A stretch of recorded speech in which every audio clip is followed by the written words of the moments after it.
Good morning students.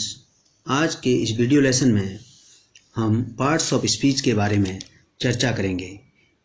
महत्व की दृष्टि से पार्ट्स ऑफ स्पीच को इंग्लिश ग्रामर का बैकबोन कहा जाता है।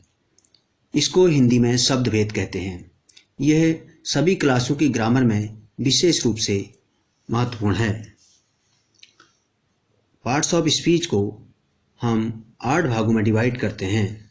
इसके 8 भाग हैं। पहला नाउन संज्ञा, दूसरा प्रोनाउन सर्वनाम, तीसरा एडजेक्टिव जिसको विशेषण हिंदी में कहा जाता है। उसके बाद जो अगला भाग है वो है वर्ब जिसको क्रिया कहते हैं। जो अगला पार्ट है वह एडवर्ब है जिसको क्रिया विशेषण कहेंगे।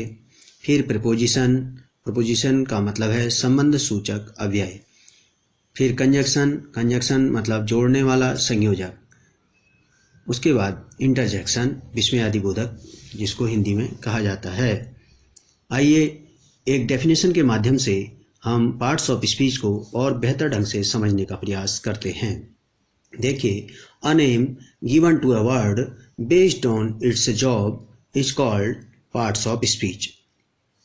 कहने का तात्पर्य यह है कि किसी सेंटेंस के फॉर्मेशन में जो विभिन्न प्रकार के शब्द प्रयोग में लाए जाते हैं उनको उनके कार्य के अकॉर्डिंग, उनके कार्य के अनुसार अलग अलग नाम दिए जाते हैं जिसको पार्ट्स ऑफ स्पीच कहते हैं। मैं समझता हूँ कि आप पिछली कक्षाओं में भी पार्ट्स ऑफ स्पीच के बारे में पढ़ चुके होंगे, किंतु इस वीडियो लेसन को देखने के बाद आप इसको और बेहतर तरीके से समझ पाएंगे।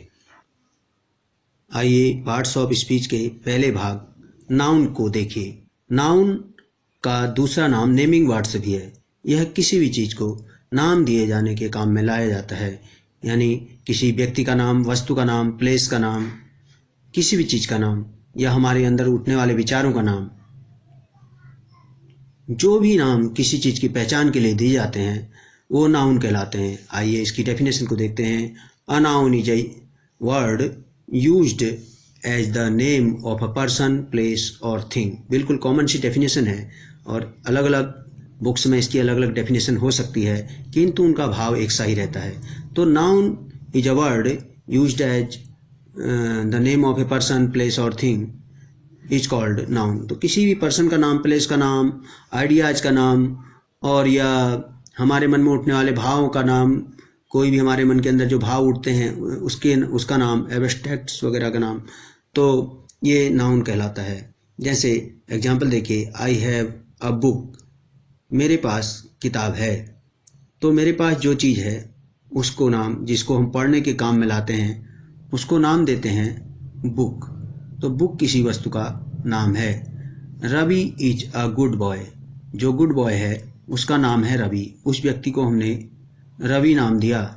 तो इस प्रकार से हम देखते हैं कि यहाँ पर किसी व्यक्ति का कोई नाम दिया गया है और किसी वस्तु का कोई नाम दिया गया है।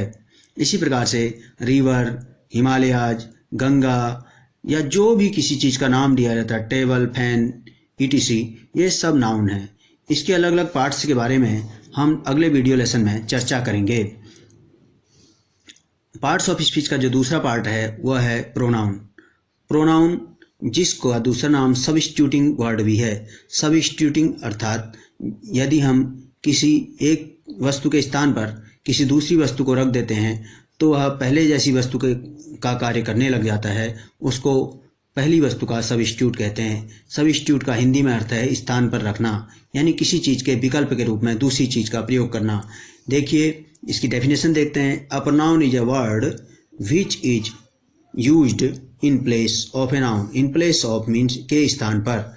एक प्रोनाउन ऐसा शब्द है जिसको हम नाउन के स्थान पर प्रयोग करते हैं। एग्जाम्पल देखिए,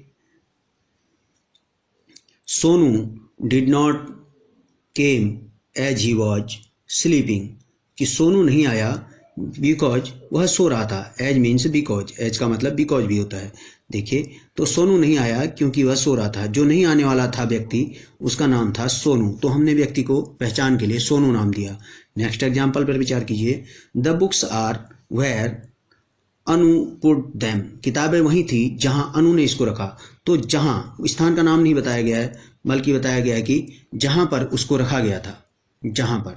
इस प्रकार से हम कह सकते हैं कि यहाँ वहाँ, इसका उसका, तुम्हारा मेरा, this that your mine, these those, ये सब एक प्रकार से प्रोनाउन के रूप में यूज किए जाते हैं। इस प्रकार से प्रोनाउन को भी अलग अलग पार्ट्स में डिवाइड किया गया है। अतः प्रोनाउन की एक अलग से वीडियो बनाने पर मैं आपको उसे पूर्ण रूप से समझाऊंगा। अगला पार्ट्स देखिए, द एडजेक्टिव। एडजेक्टिव जिसको क्वालिफाइंग वर्ड्स भी कहा जाता है। एडजेक्टिव नाउन और प्रोनाउन की विशेषता को बतलाते हैं या उनके बारे में कुछ और जानकारी देखते हैं। आइए देखते हैं इसके बारे में डेफिनेशन को। An adjective is a word used to add something to the meaning of a noun और प्रोनाउन। तो देखिए ये बता रहा है कि adjective is a word used to add something to the meaning of a noun और प्रोनाउन। तो एक एडजेक्टिव ऐसा शब्द है जो किसी नाउन या प्रोनाउन की मीनिंग में कुछ और जोड़ देता है या उसके बारे में कुछ बताता है। लेकिन एक बात यहाँ पर ध्यान रखने योग्य है कि एडजेक्टिव 8 पार्ट्स ऑफ स्पीच में से केवल नाउन और प्रोनाउन को ही क्वालिफाइज करता है, यानी कि उन्हीं की क्वालिटी को बताता है, अन्य किसी के बारे में नहीं बताता। तो देखिए एग्जाम्पल देखते हैं। फॉर एग्जाम्पल देखिए, Ram is a good boy. Ram is a boy, अगर हम इसको कहते हैं कि राम इज अ बॉय तो राम एक लड़का है। लेकिन अगर हम कहें राम एक अच्छा लड़का है तो जो ये गुड बॉय है ये बॉय को क्वालिफाइज कर रहा है, यानी कि बॉय की विशेषता को बता रहा है। तो हम कह सकते हैं कि ये गुड एडजेक्टिव है जो कि नाउन में कोई कुछ और जोड़ दे रहा है, अर्थात नाउन की विशेषता को बता रहा है।